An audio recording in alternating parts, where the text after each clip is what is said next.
بسم اللہ الرحمن الرحیم۔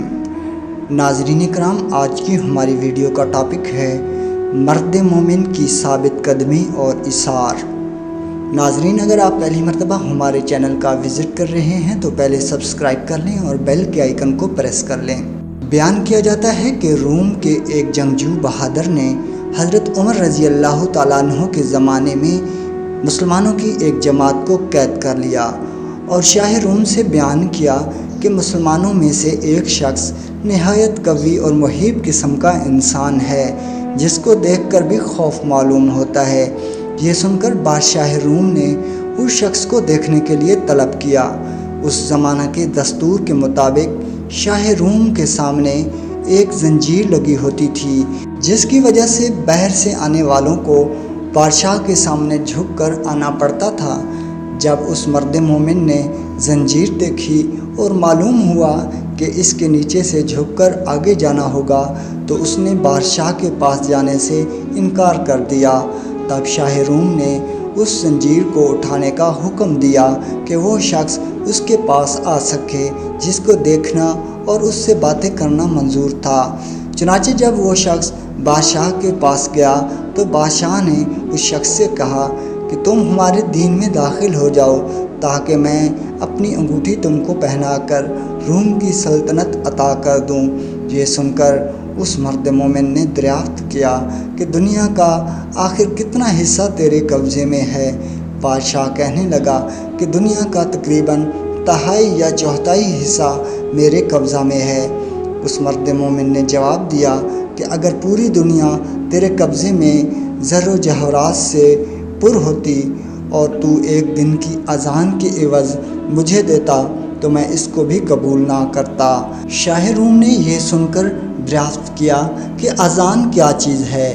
مرد مومن نے جواب دیا کہ سن، اشہد اللہ الہ الا اللہ و اشہد ان محمد رسول اللہ، اذان ہی کا ایک کلمہ ہے۔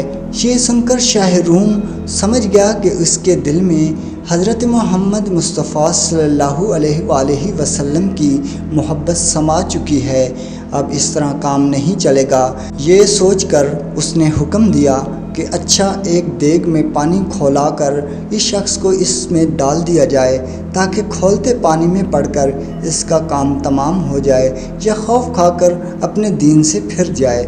چنانچہ حکم شاہی کی تعمیل کی گئی۔ جب اس مرد مومن کو دیگ میں ڈالا گیا تو وہ بسم اللہ پڑھ کر داخل ہوا اور حکم الہی کی برکت سے دوسری جانب سے باہر آ گیا۔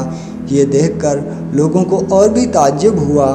اس کے بعد بادشاہ نے حکم دیا کہ ایک اندھیری کوٹھری میں اس کو بند کر دیا جائے اور 40 دن تک سوائے خنزیر اور شراب کے اور کوئی چیز اس کوٹھری میں نہ ڈالی جائے۔ چنانچہ اس کی تعمیل کی گئی اور جب 40 روز بعد کوٹھری کھولی گئی تو لوگوں نے دیکھا جو کچھ اس میں ڈالا گیا تھا اس میں سے مرد مومن نے کچھ بھی نہیں کھایا۔ دریافت کیا گیا، آخر تو نے اس میں سے کیوں نہیں کھایا؟ حالانکہ شریعت محمدی میں ایسی ضرورت کے وقت اس کا استعمال جائز ہے۔